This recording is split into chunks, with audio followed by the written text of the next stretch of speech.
বিসমিল্লাহ করে এখান থেকে কলমির শাকটা উঠাই নেই।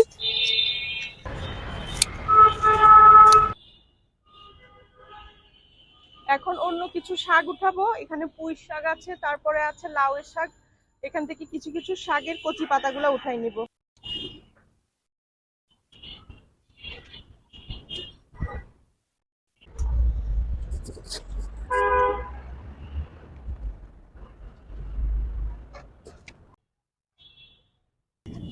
মাশাআল্লাহ, এখানকার শাকগুলো এত বরকত, কেটে দিলে আবার কয়েকদিন পরে হয়। আজকে এই পুঁই শাকগুলো থেকে কিছু বড় দেখে দেখে আমি সবুজ পাতা উঠাই নিব।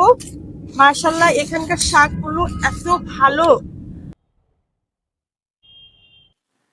মাশাআল্লাহ, ছাদ বাগান থেকে 3 রকমের টাটকা ফ্রেশ শাক উঠে নিলাম। কলমি শাক, পুঁই শাক, সাথে আছে লাউয়ের কচি কচি পাতা আর কয়েকটা ডগা।